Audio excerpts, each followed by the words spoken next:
Hello YouTube and welcome to the finale of my Monogatari reaction series.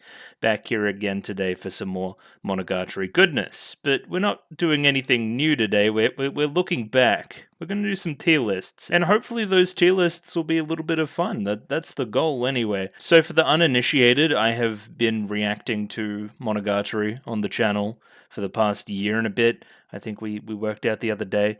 And I finished the show last week, and I think it's really good and stuff. I've got like a bunch of like hour-long videos about me saying, "Hey, this is really good." So if that's up your alley, then maybe check them out. But for those that are initiated, I'm going to be ranking things. I'm going to be trying to have a little bit of fun here and trying to put some concrete opinions together on Monogatari, something that probably resists concrete opinions more than anything I've ever seen, really. So again, this is a pretty hard thing to do. It's kind of a fruitless endeavor in a way, and should be fun more than anything. So please try not to take anything I say particularly seriously. Either way, I should bring some stuff up. Just bear with me. Yeah, there we go. Hello, tier maker. Hello, Monogatari openings, and then we also have Monogatari characters, and there's a fuck ton of them, and Monogatari series arcs. I'm going to repurpose the character one a few times for various different purposes, but we'll see how far we go on that one. The one I wanted to start first with is the openings, and I've got something special planned for that as well, so if you want to head to the description, there will be a BitChute link. I'm going to watch all these openings again, like right now. And for the endings, I might put together something on screen which has like my favorites in it. The endings are less important to me than the openings. Again, the endings are good, and you see my favorites on screen right now. But it's not something I don't think I need to make like a tier list about it, right? Especially considering how much crossover there is with the EDs. But yeah, there'll be a picture-in-picture version of me going through all the openings. I'm not going to include it in the actual video because that seems a little bit cumbersome. So yeah, head there and then we'll figure out what goes where after that, if you know what I mean. And yeah, here's my bad opinion for everybody to see. I should change a few of these things around, hang on. And just one last look over to see if I want to change anything around. But I think where I have it's pretty much, and again, I'm doing my rankings like, so Orange Mint would be better than Futa Kotome, and that better than Platinum Disco, and so forth, right?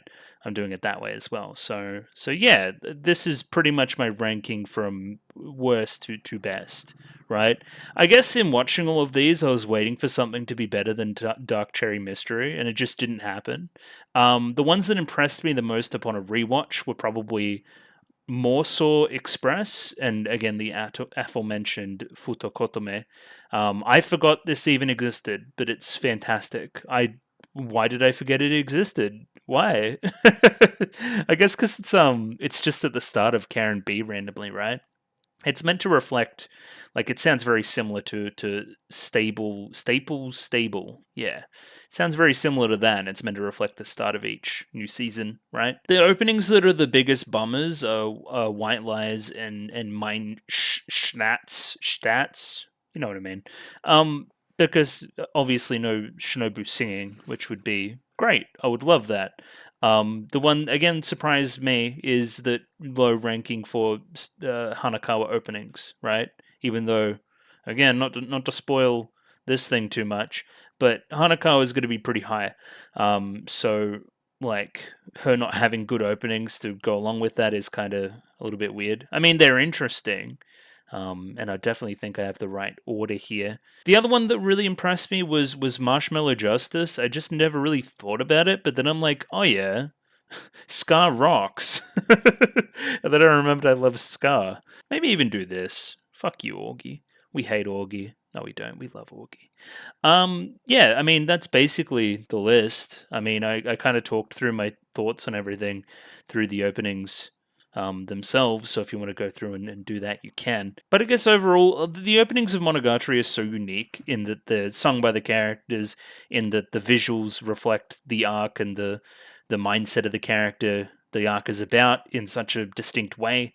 It's not just like I think a lot of other openings, even openings I adore, don't have a lot of restrictions around them. They can just kind of do cool shit, right? I'm thinking about like shonen openings, right? The fucking the most recent, not the most recent, the one before the most recent Jujutsu Kaisen one, the Gojo one, you know the one.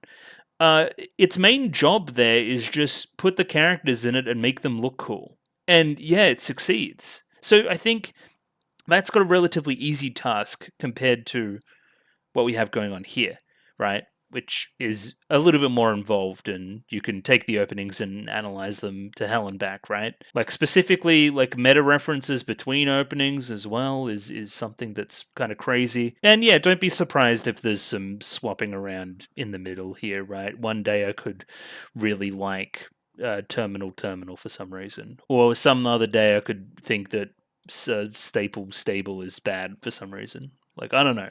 Like around here, it's fair game. This is very obviously my favorite. It also paired with one of my favorite moments in the show, which was figuring out the mystery before the mystery happened. Right? Very very good. Best song, best visuals. Best analysis stuff. I just think it's the best. This one, it's short, and I don't love the visuals.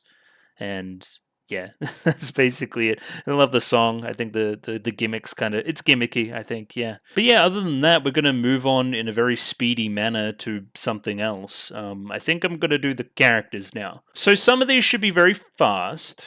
There's also a lot of different versions of the characters here because I just picked the one that had the most characters. But sure, we'll work with it. So yeah, again, so you can see what I'm seeing.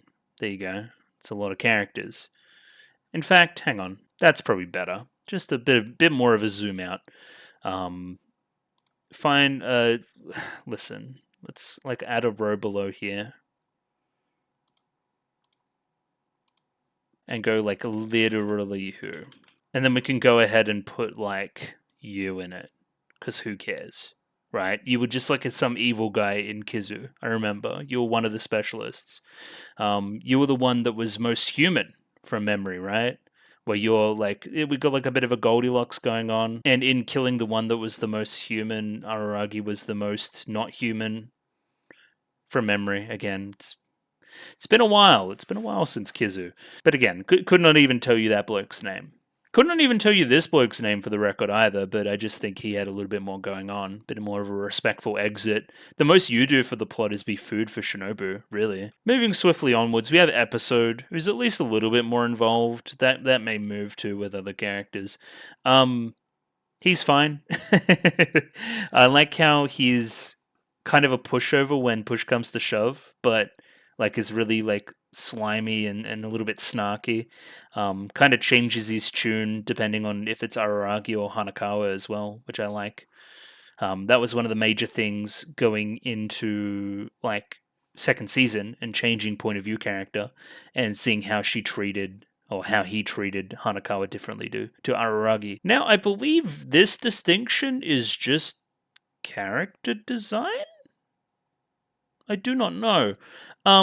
This one's Black Hanakawa, I can tell you that. This one's from a very specific moment in the show. I think this is, yeah, I remember this outfit. This is like the end of Neko Shiro when she has her wits about her a little bit more. Yeah, where I'm going to say this is your earlier, little bit more wild Black Hanakawa. And again, just the second season, first season difference, right? Well, I mean, it's hard to separate all the Hanakawas, and we do have quite a few. I guess like the different version stuff is a little bit more for waifu stuff, which we might do later on if I have the energy for it. I do think there's enough of a distinction between Black Hanakawa and the rest, though, right? So we're going to take this version here, and we're also going to take this version here.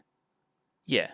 Hanakawa is my favorite character in the show, I'm pretty sure, like looking through. I think the only one that comes close is Shinobu, maybe? And then yeah, that's pushing it. I think she has the most going on. I think she's the most relatable. I think I relate to Hanakawa the most out of all the characters. Her and Araragi, which again, there's a lot of overlap there. I think the concepts we attack with Hanakawa are consistently interesting. I love her presence in Kizumonogatari. Very, very early in the story. I think that's fantastic. She has some great lines through the show. I think she's underratedly funny, whilst also taking on the role of like she's just like kind of that explaining character as well. A little bit of the Velma of our gang a little bit, to use a not so analogous metaphor. But anyway, I digress. I love Kanakawa. She's the best. She's just goated, and putting her very early in the tier list up here kind of ruins the rest of everything else we have going on. But sure, it's fine. Now, which version of Senjogahara do I like to represent Senjogahara the best? Beanie Senjogahara, of course. Probably here. Let's be charitable to Senjogahara, because she doesn't do much wrong besides not be in the show, right? Whenever she's on screen and talking, she's fantastic, right? There's particular times where I'm like, hey, this could be like Hero sometimes, right? She's just not there consistently enough. And again, that's a writing decision of the show. We want to separate Senjogahara out from the rest of the cast, right? We want to single her out in Araragi's mind so that she's different from the rest. She's special. What else is the ending kind of line there with Zoku Owari about, if not that, right? Where it's like, I have no regrets as it pertains to you. That's why you weren't in this chapter of the story. She also works as the catalyst for our narrative as well, just introducing concepts and that kind of thing. The stuff with her mother is pretty fucking tragic. There's another character with tragic stuff around her mother too. It's, she's probably going to end up there, but hold your horses. But I think mostly Senju shines in the conversations just with Araragi, right? Or with Kaiki, interchangeably, right? They basically serve the same purpose there. Interestingly enough, in Koi, she's framed very differently, almost very bratty.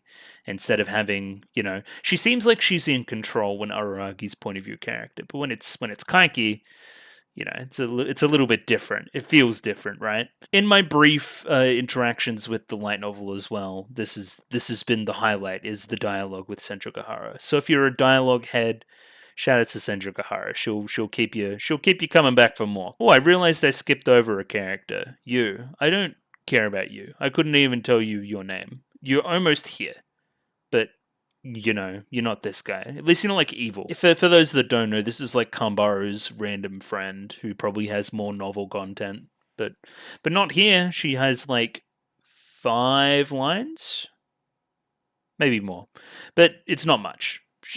Irrelevant, especially in comparison to somebody like Guy Izuko. Yeah, that seems right for Guyan. She'll probably end up top of B. Guyan knows everything. I don't know if you've heard this one before. That simultaneously makes her a very interesting character and a very frustrating character. I feel like she can always just get herself out of things in a way that I don't really appreciate all of the time. Like she's just better. But again, that's the sub-theme of Monogatari, with these adults that seem so superior, right? And like contrasting adolescence and adulthood in that way, right? Where Araragi's adolescence and his movement towards somewhere like this, somewhere like an Oshinomeme as well, is going to be interesting to behold. I do like the framing difference that we got, that was explained in the comments quite recently. When we got you added, when you entered the picture, that being Guy and Toy, I think it frames a lot of what you do in a different light and gives it a lot more depth, right? Like almost like a bratty little sister character as opposed to big sis Guy and Toy. Constantly living in her shadow, all the stuff about trying to know everything and perfect everything and blah, blah, blah, blah, blah. Where Toy kind of posits the question of, like, who fucking cares? What if you know everything? How are you going to use that? And that's what's the important part there, right? Almost knowing all of this information and not using it is almost like being water, just being an object, just being a sustenance. What does your moral sense tell you? What does your heart tell you, Izuko? I'm guessing that's what she's trying to get at, I think, and what this conflict's about, and which probably gets explored later in the novel. So let's be real. But yeah, moving swiftly onwards, we have Kaganui, who I think is operating in a similar area. In the brief instances where she's not antagonistic and is, protagonistic, is helping everybody else, I think she's pretty good. I like the conversations they have in Suki Monogatari. I think they're very good. I do like her brief stint and her implied affection for and reciprocated affection from Ononoki, right, from Yotsugi. Especially that chapter in Koyomi Monogatari, I think, in particular, does a lot for that. Other than that, she just beats the shit out of people, and that's pretty cool too. When and if we do character design stuff, she will rank very highly too. I am, fond of her character design, let's say. I think this one's the most true to nature Kaiki. Uh, hmm. See, Kaiki frustrates me, but also he's cool. So here, I think. So I think Kaiki stumped me in somebody that was getting into a bit of a groove early in the show, right? Where it was like, okay, girl, right? Problem, solve problem, happy ending. Let's go. The other obvious arc that throws a span in the works there is you, right? But we'll talk about you in a second. You're a whole can of worms. Like Nadeko Snake obviously breaks that structure, as well as now that I'm thinking about it, Tsubasa Cat. So maybe I'm just talking shit, but you being antagonistic and almost villainous to the Karen B plot, and then us just kind of brushing that aside at the end, didn't sit right with me in the moment and frustrated me. I thought you were a bit too know-it-all. I thought the show was putting the horse before the cart, or putting the cart before the horse, I should say. Like, too much too early, I think, in a lot of ways. But in retrospect, now knowing who he is and the context between these two and the context between Araragi and him as well, I think it makes perfect sense. I'm sitting better with it. One of the most engaging presences on screen in the show for sure is Kaiki. Probably better than Kakanui, I would say. An absolute fan favorite. I wouldn't be surprised to see people have him here, but that's just not me. That's not my vibe. But yeah, shoutouts to Kaiki. He beat the fraud allegations. Now, what Kambaru do we want to use? This one. It's got the books in the background. I fucking love Kambaru. I don't know if I've talked about this enough. I think she's the funniest character in the show. She's got that manic energy. It reminds me of something like fucking like Gintama or fucking every other character in Psyche K or something like that, right? She's just very like mile a minute, goes for her jokes. Even if they don't land, I think the delivery does a lot for it. Either way, the conversations between her and Araragi about random stupid bullshit are some of the highlights of the show, for sure. And when we try to make it serious with her in Hana Monogatari as well, I think it works. Again, a lot of the baggage with not you, but with the other one, you. A lot of this stuff is very interesting, and I think, deserves a second look. Along with that, her rainy devil form's just really cool. So yeah, Kambaru's fucking awesome. Anybody that underrates Kambaru, not my friend. We don't like them. Okay, now Karen. Should we use the cursed Karen that's wearing Tsukihi's clothes? Nah, I don't think we should do that. Karen's Karen. Karen's fine. Maybe I do need to rejig this. Maybe you deserve to be here. Because, like, putting you on the same tier as you it just feels wrong to me. I think Karen will probably end up very low in the characters that have a lot of screen time, I think. I just think she's she's steadfast and stubborn, almost to a fault. She's almost too good for this world. She's too full of justice. She's too full of beans. But I mean, that's also her role in the plot. She's meant to reflect that element of Araragi. And the whole point of Karen B is Araragi accepting this notion, or the starting on this journey of justice and staying on this course despite my misgivings about it. And of course, the sub-theme of all of Nisei, the family theme, the loving you anyway, the thinking of you as my sister, and all that sweet stuff, all that stuff that I loved in Tsukihi Phoenix so much as well. It's one of the characters that they sexualize a lot in a way that, I mean... I'm just not into the whole incest thing, guys. I'm going to be real. So yeah, probably dock her points for that. But I mean, she's fine. She's harmless. It's Karen. Oh, then we got a whole bunch of Araragis. Let's just use default ass Araragi. You can live next to Senjo. A lot of the times, frustrating, I think. He's very forgetful, which I've gone into a lot. I think not all of his jokes land in the same way as some other characters here. We've addressed it thoroughly, but he is very sexually active with children, sometimes, in a way that's not cool, all the time. Sometimes it's very cool, but yeah, don't take that out of context. You know what I mean? Listen, A more consistent Araragi would also be not Araragi, because the whole point is he's inconsistent. The whole point is he's growing and learning and changing, right? You can't judge Araragi on his actions at one point in the story because they're, rectified in another, right? It's all about his journey of growth. Obviously, Monogatari would not be the same without Araragi. I'm not trying to discount him at all in that regard. I will say, like, full disclosure. Oh, and I have another thing to full disclosure about as well. But full disclosure, before the show started, right, before I started watching it, I saw this guy, right? But I knew about you, and I knew about you. So I just thought that this guy was just like generic, like put a bunch of them up. Generic, I'm in a harem, black haired anime character boy that has none of the character design charm that the other ones do, right? I was wrong. I was very, very wrong. And that's why you don't judge a book by its cover. Also, yeah, I meant to say this in this video somewhere, so I'll say it here. Full disclosure, so there's two segments, two of my reactions that are faked, that the recording corrupted, or I forgot to record, or something like that, right? It is one of the very recent ones. I'm going to say Augie Dark episode 2. It's the one before the end. It's the one where the episode ends and they say the thing, right? That episode I had already watched when I recorded the reaction.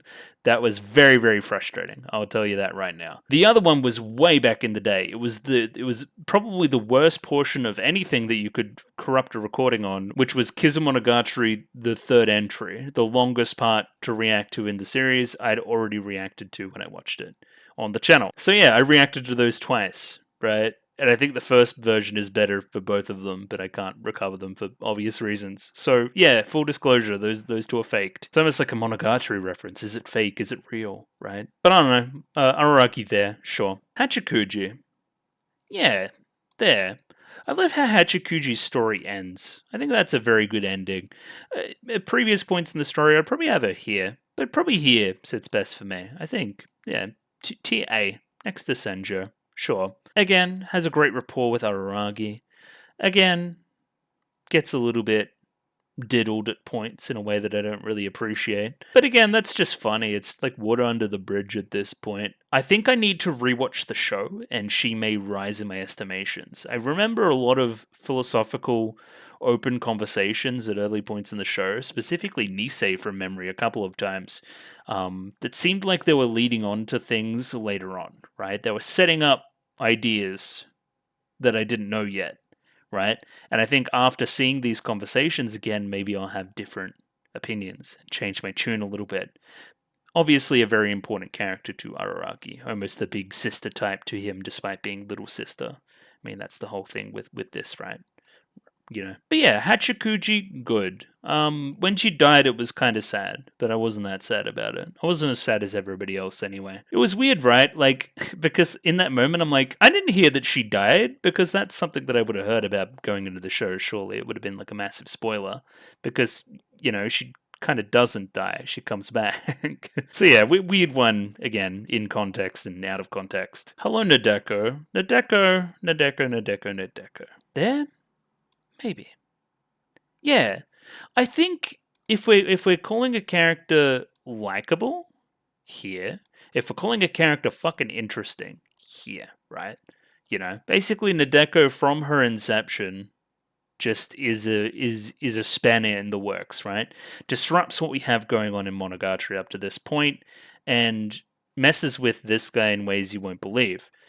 She almost becomes the major antagonist of the story through the middle section there, right? So, like, that's pretty impressive for somebody that seems so unassuming before. You can almost apply a little bit of Gaian Toei to it, right? Where she was kind of just plain water, right? She wasn't cure nor poison.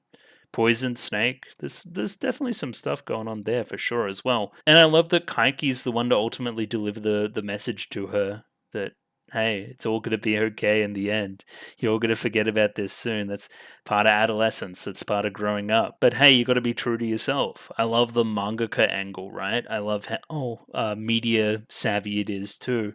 Like, I can tell that, like, maybe Nishio Sin put a lot of his own personal story into this as well, his own personal discoveries. I know this is a lot of people's favorite character, and I can definitely see why. you know. And again, unassuming beginnings. Early on, obviously, I thought she was the worst character by a long way. But again, the show wants you to think that, right? They even play off of that in some of the dialogue from memory. The different aspects in Adeka that come at here as well through these various forms, great. Anybody that has like various character designs here that represent a different stage in their character's existence, pretty good characters, right? That's why Hanakawa has like fucking 14 of them. All right, moving on. It's Sodachi time. Sodachi is a tragic figure. I think Sodachi is elevated to this status through the stuff in Sodachi Lost, right? Because I kind of wasn't with it earlier. I was just like, oh, okay, it's another character, sure. The voice performance, specifically in that first episode, the one where the first episode of that arc's also really good, but the one where they confront her in her house, yeah, excellent, fucking so good episode. And definitely skyrocketed her character up to these heights. I'm not in love with this. I think it's also fucking tragic at points as well, and represents a lot of the Araragi like character impact setting stuff, which we were talking about a lot in Zoku. But yeah, overall, Sodachi, just great. She represents some of the best content in the entire show, which may be spoilers for this stuff as well, but I digress. Oh, hello, Oshino Meme. We're going to pick that Meme. I think that's TV anime Meme, and the other one might be Kizu. Yeah. Yeah. I think you could scarcely think of a character that's a better mentor type character, right? Like, always just has the right line at the right point to say the right thing to the right person.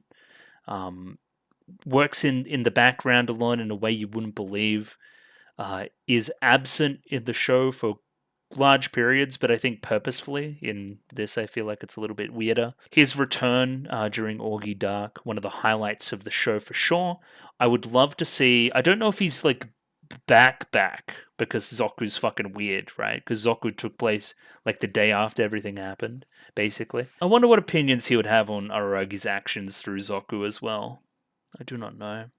Yeah, but I mean, he's just super engaging on screen. He's got his catchphrases, and he fucking kicks ass, right?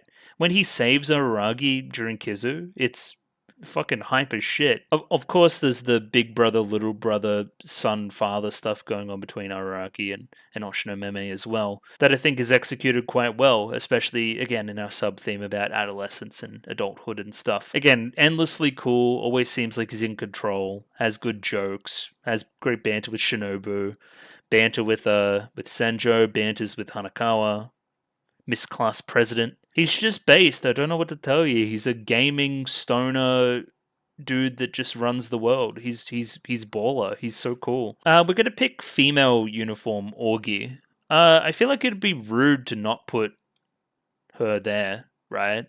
Maybe there. Yeah. Listen. Orgy can be classified as the antagonist for a large portion of the show. And that is super interesting within the reveal at the end of Orgy Dark, or the middle end, you know what I mean, that they're essentially two sides of the same coin, that being Araragi and Orgy. And of course that brings in all the proper, all the real fake stuff that was brought up way early in the show as well. Like almost a representation of Araragi's inner opinion of himself, right? And what he should be doing, and his sense of justice, and all these other things. You could write massive long essays about the dichotomy between these two characters, and I find that endlessly interesting. On top of that, she's just a troll. I think she's a fucking fantastically entertaining presence on screen. Yeah, an Orgy conversation? Sign me up. I love an Orgy conversation. Please give me one right now. So yeah, shoutouts to fucking Orgy, dude. We love Orgy. Kind of. We also kind of hate Orgy, and she's a little gremlin. But either way, it's cool. Okay, back to a character that kind of doesn't matter. It's Nomachi Roka. You're better than episode. I think your content in Hana Monogatari is interesting, and how you inform her is very interesting as well, and the decisions made there, and wanting to gather devil pieces as opposed to get rid of devil pieces, and the tragedies that happen to you, and the tragedies that happen to you, and what's the difference there, and blah, blah, blah, blah, blah, and your involvement in that arc as well. Lots going on. Very cool. Your resolution to your side of the story is very great too. Like, yeah, good Arcana Monogatari, you're just not a main character. Sorry. How many friggin' Shinobus do we have? Oh my god. I mean, obviously, I'm just going to use like the Shinobu we see the most, who's going to be here. But yeah, when did Hanakawa Shinobu happen again? I forget this. The rest I remember when they happen, especially these four. They're just all Kizu stuff. And then this one has a moment attached to it as well from memory that I'm forgetting. But either way, Shinobu. Shinobu from the outside looking in, again, I knew of Shinobu going into the show. I just thought like, oh yeah, you know, she's like the vampire lolly meme where she's allowed to be 800 but also look like a fucking 8-year-old girl, right? And you know, we can meme on that all we want and that kind of thing, but she's just so much more than that. It's kind of ridiculous. Again, much like Augie, she's the other side to this bloke. She's the catalyst for the story. She's the inciting incident. She's the plot momentum mover in a lot of ways. She's the attractor. She's it. She is this moment. Yeah, Shinobu is so important to everything. She's probably the most important character here. Maybe Araragi, but again, two sides, same coin. But most of all, on a base level, she's a character that has a lot of opulence and knowledge and blah, blah, blah, blah, but often gets taken down a peg for comedy. Very funny. She has some great bouncing off points between characters, like you and you, and you and you, right? How many fucking banger Shinobu Araragi conversations are there in the show? There's so many. I think the stuff that solidifies her position here for me is the stuff in like Kabuki, right? I think Kabuki and the revelations there, along with Shinobu Time as well. Like all that stuff adds so much depth to her character and like her genuine worries and the human vampire like dichotomy there and how she used to be a human and you know taken on this new aspect of her own personality and all this other stuff, right? Like the lengths she would go to protect old mate, like ending the world and then blaming herself for such a thing, and yeah, very important, very very very important. Let's use this one in the suit. You're very interesting. I like how you inform you and you inform you. I think you're kind of lame on screen. I'm gonna be real. I think you look kind of lame. I think you sound kind of lame. I think you are kind of lame, right? I think your position in the story to inform again you and you, but especially you, is fantastic, right? But here for now. Like the first is fine. He's just fine. Oh my god, is that Chiori Tadatsuru? You're gonna sit here. Tadatsuru is fine. He's voiced by Dio, which is plus points. But also, you know, he doesn't have that much to do. I think his philosophy's kind of whack. His stuff in Tsuki Monogatari is so fucking ridiculously good and awesome, but I don't know if that's because of him or not, or just because Nishio Sin's a fantastic writer, or a writer that knows how to blow my mind anyway. So yeah, I think he is fair. I honestly don't have that much to say about Tadatsuru. Again, you can almost have like 50 trillion different Tsukihi designs, but we're going to use this one. Hello, Tsukihi. Here. Here?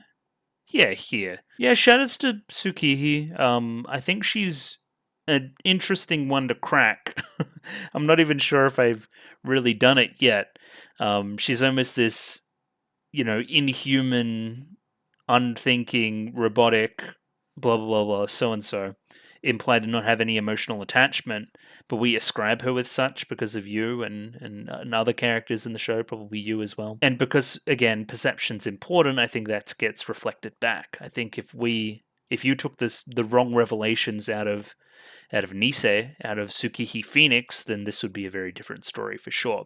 And I think that is reflected, again, in that banger conversation in Orky Dark with Orky, right? Where you just basically deflect all her attempts to try and manipulate and change you, right? Which is just fantastic. It's almost like, again, this side working to help her, and this side working to hinder her. Orgy Dark's very well written, by the way. But I digress. We're not talking about that. We're talking about Tsukihi. She's also very naked very often, which I'm not glad about really all that much. And I don't love her voice for some reason. It's just kind of fine. But other than that, yeah, she's really cool. The conversations about love that they have as well are very interesting. There's just lots and lots of good Tsukihi content in the show, right? If Tsukihi's in a scene, it's probably pretty good. Getting down to the last few now. Like, can we put another one down here as well? Hang on.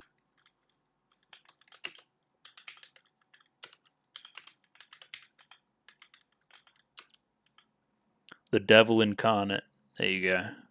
We hate Yotsugi, but she has expressions. Cringe. Actual Yotsugi, though. Yeah. It's a lot like Kambaru, right? Where Kambaru, I think, is up as high as she is because of the moment to moment. I think the moment to moment with Yotsugi is excellent. One of the funniest characters for sure, probably behind Kambaru. But that's not to relinquish all the other big picture stuff she has as well. Again, the whole human aberration dichotomy where she sits on it as opposed to you, right? And you is very interesting. I think that's worth talking about. I think your love for you is great. I think again she's just got some banger scenes. I love the stuff in Suki Monogatari where she's just having that chat with Araragi as they're walking up the mountain. Fantastic scene. Even the stuff in the recent Zoku Owari Monogatari, like she's like a big part of that and a big part of pushing the plot forward. But again, still gets her jokes off. Still gets to like rip into Araragi from time to time. I love peace. I love fucking unlimited rulebook. She's just fucking weird. I don't like weirdos. I think her character design's probably the strongest in the show as well, which we may talk about in a second too. Lots to love about Yotsugi. Yeah, sure. Also, I swapped Karen and Tadatsuru because that's an obvious change I should make like immediately. And last character on the list, honestly probably the last like named character introduced. It's Guy and Toei, everybody.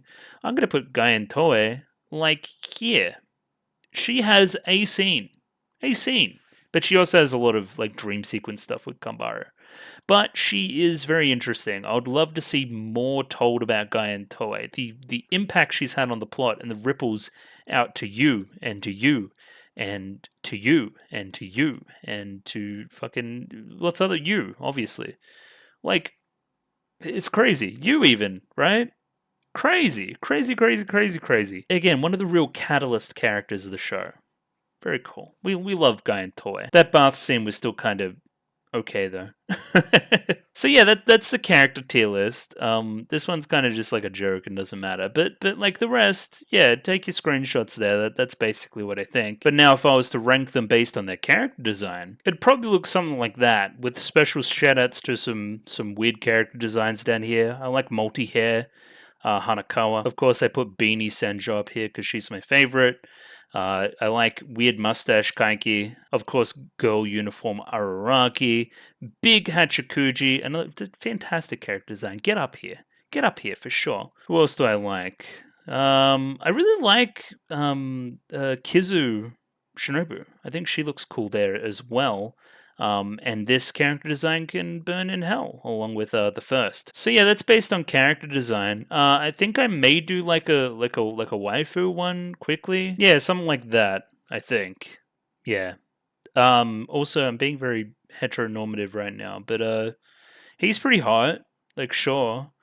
Episode's a bit of a looker, bit of a spunk. Where's Oshinomeme? He's cute, sure. They're fine, but Kaiki's the one true waifu for sure. The rest of they're like literal children. I don't know what you want me to say. I'm not putting that out there. But yeah, so something like that, I think. Oh, I forgot one. You two, get in here, Guy and Toei, bath mistress. But that's basically it, though. Okay, now on to the big one. Just because we're going. I might as well just rank these. These are all the arcs, everybody. I'm going to put them in a ranking of which ones I like the best. We're going to start off with Bake, with Hitagi Crab. Hitagi Crab is going to go into C tier. And these could move around, so bear with me. Hitagi Crab, it's the first one. It's almost unfair to rank it. It's kind of not that interesting. There's not much going on, really, because there can't be much going on. It's the first one. I think it does a lot of legwork that the series pays off on, I think. I also think it's like a lot of the Bake stuff is very visually interesting, like still. Even if the overall reveal at the end of the arc is kind of lackluster compared to the rest of the show. But I mean, I thought it was cool at the time. You know, execution wise, it's very good. Especially, yeah, again, that montage sequence with the mother and the weird, like, hands and, yeah, very good. Just because I'm doing this in order now, I've just decided, let's go next and do, not you, where's the next one? Where's the little snail? Where's Mayoi Snail? Am I stupid? Mayoi Mai? That must be it.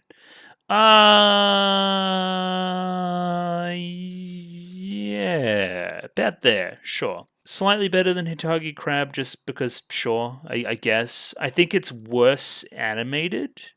I think its pop-off sequence towards the when we're doing the reveals is very good as well, though. It just kind of meanders, but overall, I really like its message for Araragi. I think it's a great understanding of Araragi. It's a great for the start of Araragi and Senjukahara's relationship, but again, just kind of looks a little bit lame because it's still Bake. So, you know.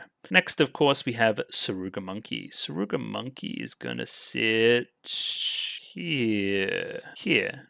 Yeah, okay. Again, mostly predicated on me just enjoying Kambaro as a character, I think. Also, I think that this one is the best gotcha moment yet.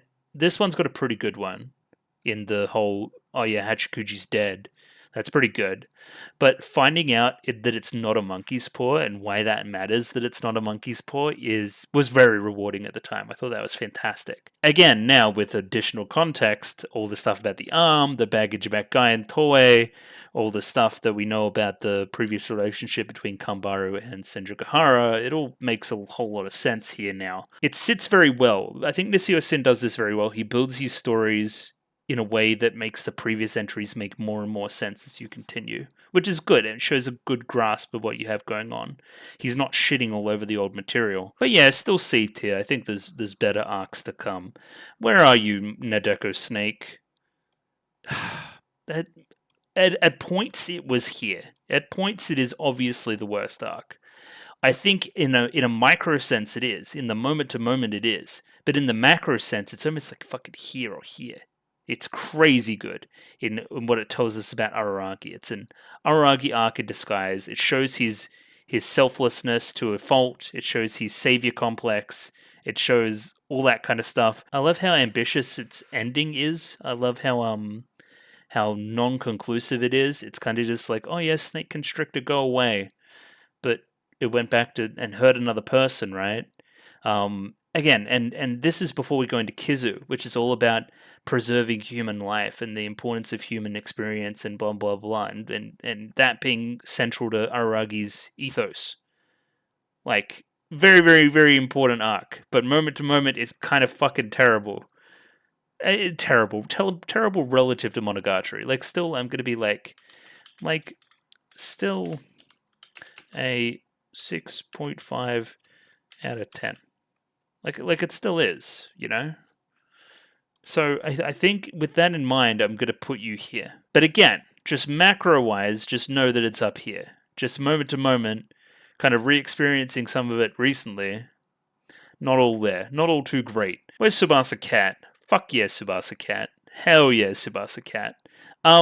So Tsubasa Cat is the best telling of the Tsubasa Cat story because we're going to talk about the other one soon as well. Nekokuro, wherever you are. Tsubasa Family, there you are. Because we're going to talk about Yuto in Contrast very soon. So yeah, it has the best version of the retelling of that story. It gives you the revelations around Hanakawa's family situation. It gives you the fucking fantastic stuff with Senjukahara and their little date on the hill. It gives you that whole shebang. Leads to a fantastic climax, fantastic animated pop-off moment where Shinobu jumps out of the shadow.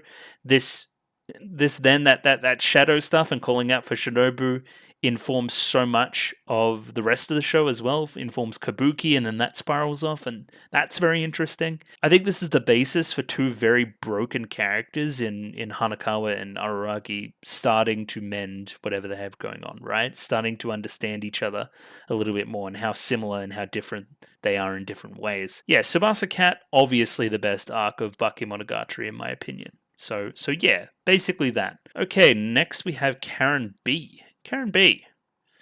Karen B is so long, it's a very weird one to rank, right? Because the first, I would say, 3 episodes of it are just like conversations with characters. I know it starts with the whole kidnapping thing, but that only really he gets kidnapped and then we flash back and then we do a couple episodes and then we flash back to when he gets kidnapped, and then after that I think it gets pretty interesting. Does a great job of contextualizing Karen, of course, and the Fire Sisters and the Heroes of Justice and all that kind of jazz, the fiery passion, and contrasting that with, again, Araragi's opinions on justice and all that kind of stuff, which harkens all the way forward to like Augie Classroom. So that's pretty crazy, right? And the ultimate conclusion that, hey, like you are fine being what you are right now because you're my sister, and that's okay. Even if we disagree on the concept of justice, that doesn't mean I'm casting you aside. And of course, there's the Kaiki stuff to this arc as well. Very interesting character. That scene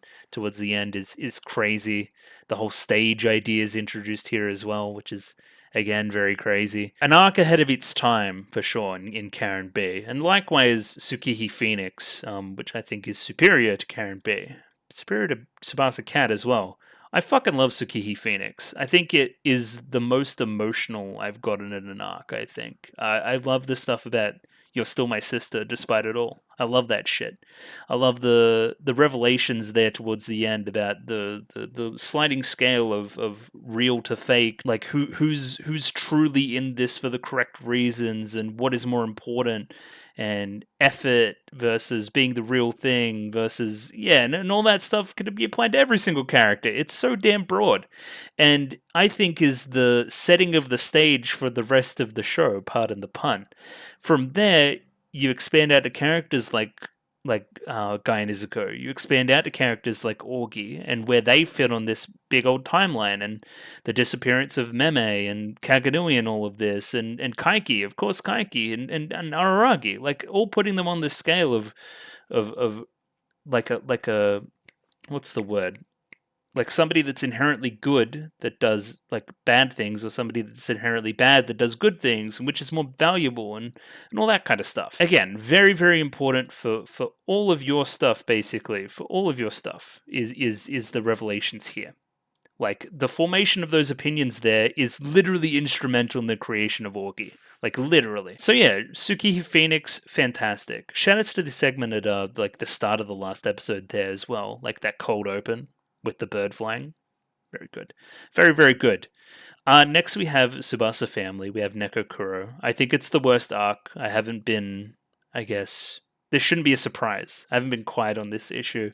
I believe the content is better delivered in Tsubasa Cat. For a lot of it, it has that weird Nisei, like, fucked up face stuff going on, which I don't really like.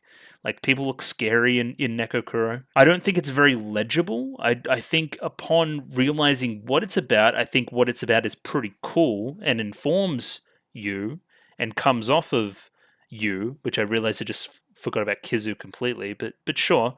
We'll talk about you in a second. But yeah, that's great, putting it all in context. I think it has great segments. Again, towards the end, it's pretty good.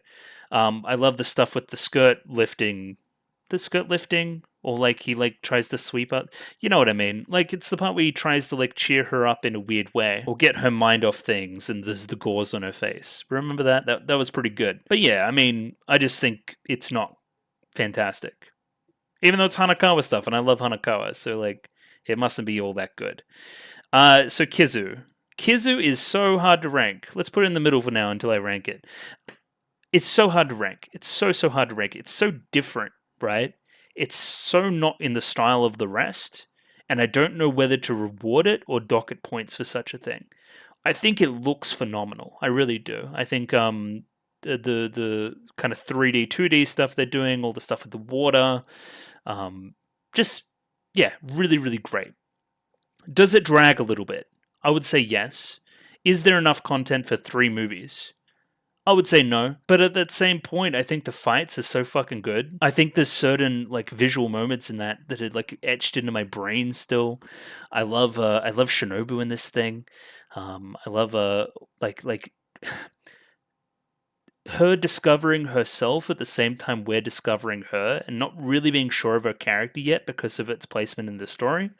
Like, I didn't know whether she was a villain or a hero at this point, right? And seeing this journey along with Araragi, I think is very important to place it here in the story because you're like literally like living it along with him. I think I've convinced myself. I think it's like here. I'm gonna put it here. Maybe here. Maybe here. Maybe here. I'm gonna put it here. I love Kizu. I thought it was great. And now on to second season. Where are you? Where are you, Tsubasa Tiger? Yeah, this shit's Kino. This shit's fucking so good. Yeah, let's put it there. Tsubasa Tiger's great. Tsubasa Tiger's better than Kizu. Hell yeah. Tsubasa Tiger rocks. It's got the best, most revelations around Hanakawa. It's literally paying off everything that was set up here and here. It's fantastic. It's brilliant. I love it. Specific shoutouts to Senjo Gahara this arc as well, just being like a good friend. We like that. We like that out of Senjo. Alright, what do we have next? It's Mayoi Jiangshi, right? Yeah, because, yeah. And why'd I put it in S? I don't believe that at all. It's like here. It's fine. Well, it's better than fine. I like all the time travel stuff. It's probably better than Karen Bay. Yeah, because I think the time travel and the revelations there and placing on the timeline, this is when I started my timeline as well. I think that was very rewarding, right? Figuring out what caused the world to get to this state was great. I love the revelations towards the end around like Shinobu and the Shinobu of that timeline versus this timeline. The animated letter from Oshino Meme, also fantastic. I think it kind of lingers in the start a little bit. It kind of meanders until we really get going. I do like the some of the shenanigans around like the police officer and the little Hanakawa as well that I think are pretty entertaining. So sure, sure, it's pretty good. I think that's a good placement for it. Oh, I think previously in this video I've called Shinobu Time Shinobu Male and vice versa. But I digress. What's next? What's in the middle of that season again? I believe it's Nadeka Medusa. Yes, this shit's fucking Kino. This shit's so good. Yeah, Nadeka Medusa, one of the biggest and best point of view changes in the show. Literally insane delusion to the point of creating a character that propels your own delusion, even though you're doing like something that's inherently wrong, even though you're still being spurred on by you as well. There's just so much to it that's insane. It's genuinely scary. It feels like Endgame for Monogatari in a weird way, even though it like look at all the arcs left. It's not even close, and that's not even including all the novel stuff. Like. But it feels big. This feels so important. Contrasted, of course, with where is it? Hitagi End? Yeah, where it doesn't feel all that important at all. Again, based on the change of point of view character. Just yeah, one of the best writing decisions of the show is what they did with Nadeko here. It's just fantastic. So many memorable scenes, the freak out at the school and all the stuff with Kuchinawa. Just yeah, love it. Probably one of my favorites. We'll see how it ranks with the rest in the end. I still don't know what my favorite arc is, I don't think. What's next? Shinobu Time. Again, Shinobu Time's kind of weird, right? Because Shinobu Time is like, we're fucking around, we're fucking around, we're fucking around. Oh shit, Mayoi's fucking dead. Or, again, she's going to die twice. You know what I mean? I feel like it didn't really have that momentum really, other than the darkness, which was scary, of course, but like it didn't really have that much to it until then. Until then, it was just kind of that trio of Yotsugi, Shinobu, and Hachikuji just kind of fucking around, and Araragi's along for the ride. Especially feels weird in the wake of Nadeko Medusa as well. So much shit happens in second season too. That's crazy. It's literally the basis for like everything. And it really takes place over like August at that one period. He has a very busy August. But the thing I'll remember the most about Shinobu Time, I think, is that amazing episode that's basically just like running along those big long paintings. Yeah. One of the most unique episodes in the show, one of the highlights for sure. Fantastic episode. At least I believe it's there. It could be, I don't think it's here. I think it's here. Yeah. Again, these two arcs are kind of on the back of each other, so it's hard to remember. All right, next we have Hitagi End. Hitagi End is very good.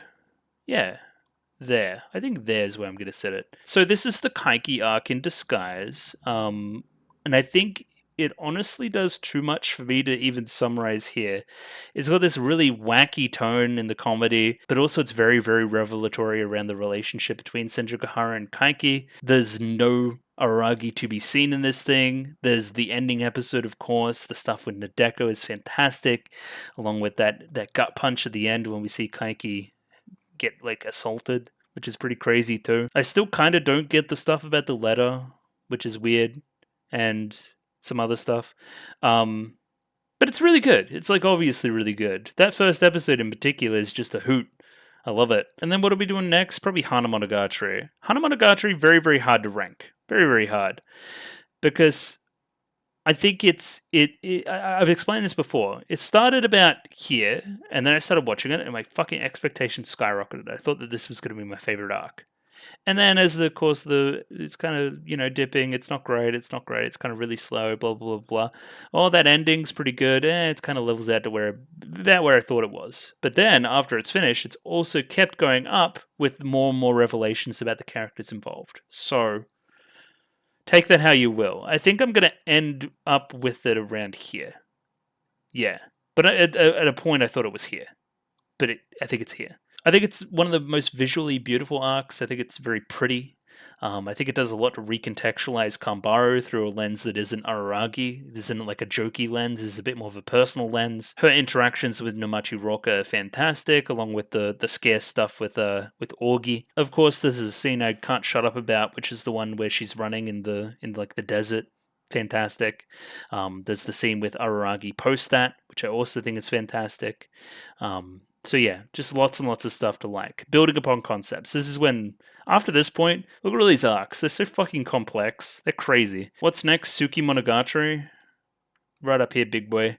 This is entirely predicated on the best episode of the show, that being Suki Monogatari episode 4, which is an absolute fuck you to the audience in a way that I've never seen before. I think that episode is masterful. I think it subverted my expectations in the best way. It's so fucked to see a character just say things they shouldn't know. Things that I know.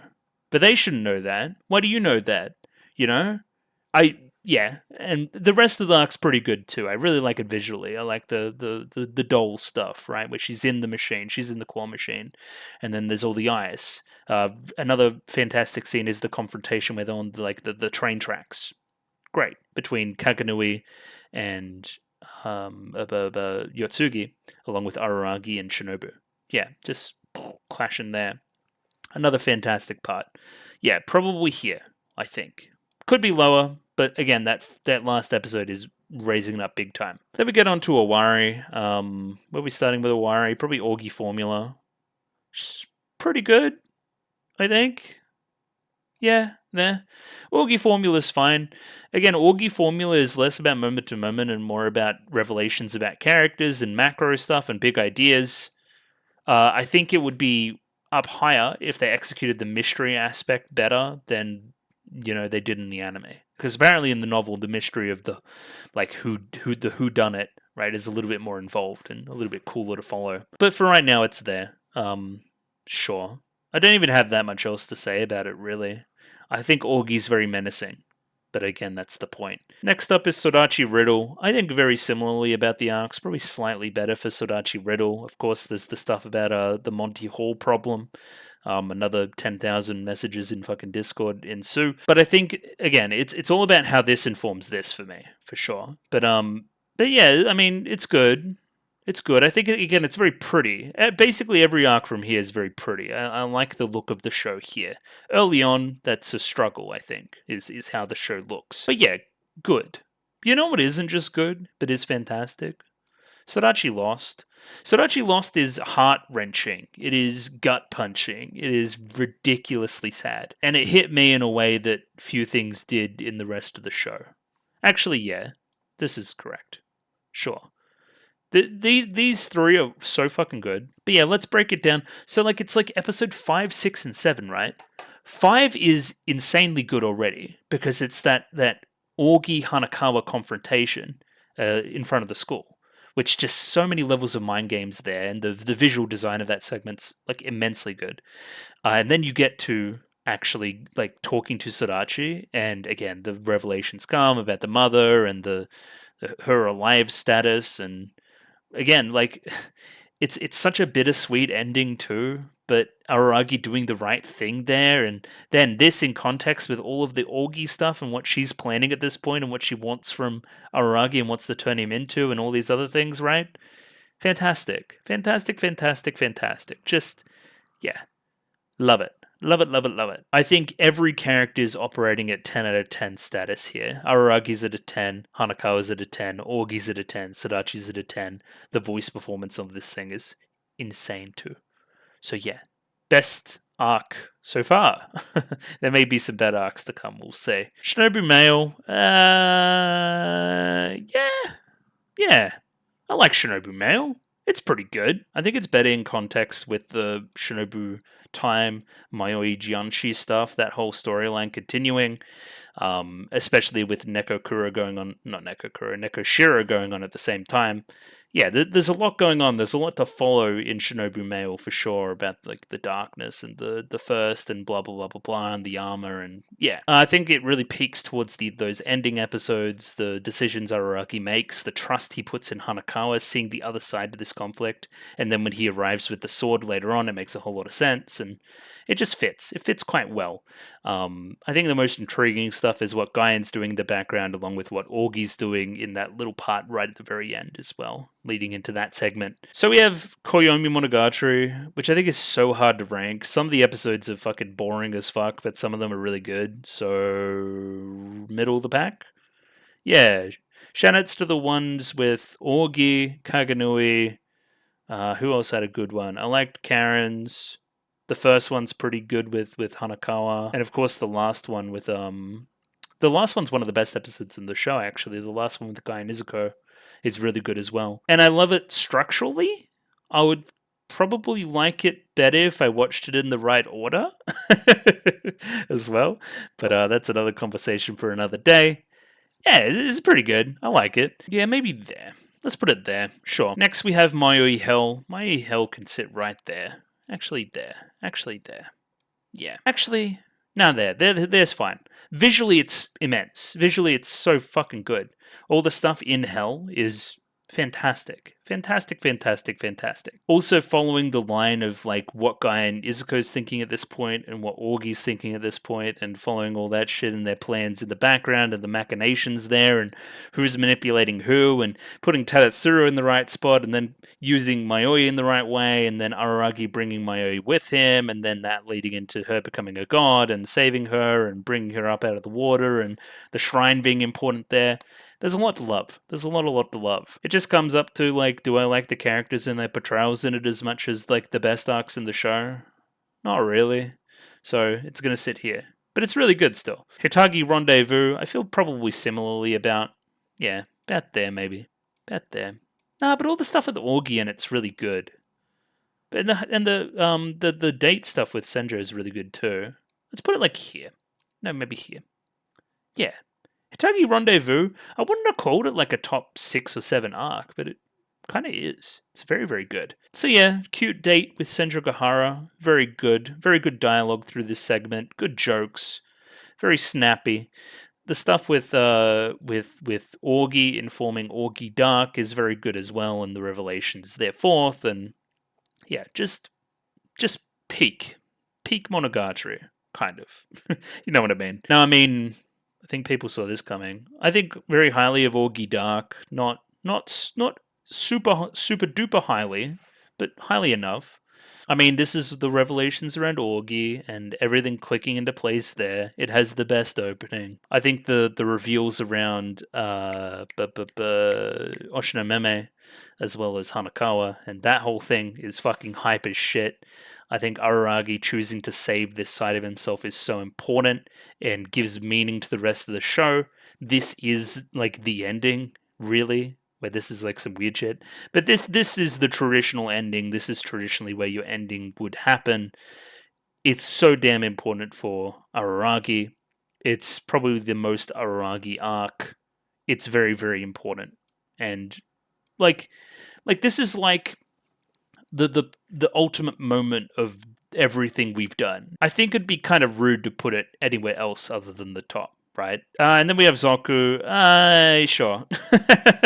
Zoku, again, on a bit of a roller coaster. I thought it was kind of funny, then I thought it fucking blew ass, and then I thought it was way better than that. So, again, like the middle, sure. Next to the other Konyomi arc. You can sit there somewhere. Sure, that's my definitive list, everybody.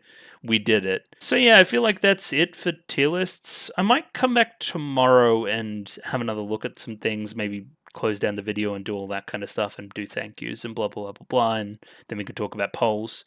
Just, yeah, getting kind of tired. I kind of went to work at 3 a.m. today, so I'm a little bit that way inclined. But yeah, thanks for watching. I'll continue this video a little bit later on. Bye-bye. I don't really know why I said all that back before. All we really need to do here is say thank you for watching this video, and if you want to see some extended stuff, thank you for the reaction series and comments from the last video and that kind of thing. You can click a link in the description and it will take you to a different separate video where I've separated that stuff out. But yeah, thanks for watching. Poll will be out at some point for what's replacing Monogatari. Get on Discord if you want to get in on that. I've been tossing around the idea of doing some movies in between as well, so we may see if we can do that. But again, early in the week, this slot has become very busy all of a sudden, so it may be a difficult period to try to do something that long. But that's for me to figure out, and not really you guys, so I don't really know why I'm talking about it. I'm going to head off. Thanks for watching this video. Hopefully the rankings were a bit of fun, and I'll catch you on the next one. Later.